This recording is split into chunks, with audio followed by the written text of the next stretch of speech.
తాజా అంశం చూస్తున్నాం. పాకిస్తాన్కు చెందిన 3 కీలక వైమానిక దళ స్థావరాలను భారత్ ధ్వంసం చేసిందని ఇస్లామాబాద్ ఆరోపించింది.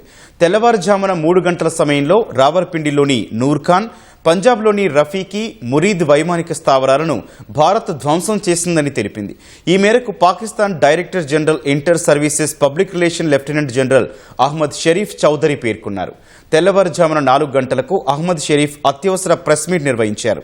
నూర్ఖాన్, రఫీకి, మురీద్ వైమానిక స్థావరాలపై భారత గగనతలం నుంచి ఉపరితలానికి ప్రయోగించే క్షిపణులు, డ్రోన్లతో దాడి చేసిందని చెప్పారు. దాడుల్లో పాకిస్తాన్ వైమానిక ఆస్తులు సురక్షితంగా ఉన్నాయని, ఎలాంటి ప్రాణనష్టం జరగలేదని పేర్కొన్నారు. తర్వాత పూర్తి వివరాలు వెల్లడించకముందే హడావిడిగా ప్రెస్ మీట్ నుంచి అహ్మద్ షరీఫ్ చౌదరి వెళ్లిపోయారు.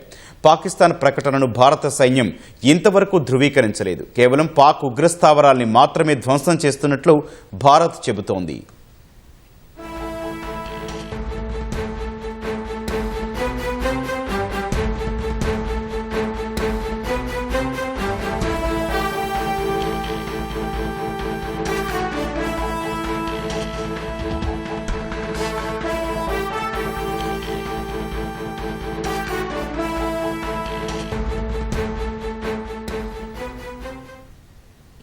పాకిస్తాన్కు చెందిన 3 కీలక వైమానిక దళ స్థావరాలను భారత్ ధ్వంసం చేసిందని ఇస్లామాబాద్ ఆరోపించింది.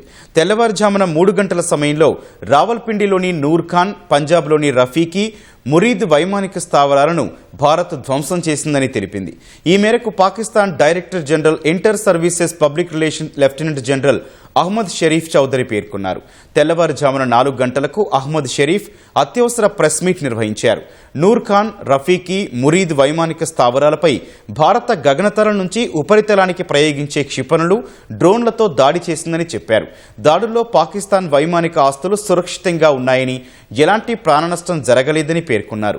తర్వాత పూర్తి వివరాలు వెల్లడించకముందే హడావుడిగా ప్రెస్ మీట్ నుంచి అహ్మద్ షరీఫ్ చౌదరి వెళ్లిపోయారు. పాకిస్తాన్ ప్రకటనను భారత సైన్యం ఇంతవరకు ధృవీకరించలేదు. కేవలం పాక్ ఉగ్రస్థావరాల్ని మాత్రమే ధ్వంసం చేస్తున్నట్లు భారత్ చెబుతోంది.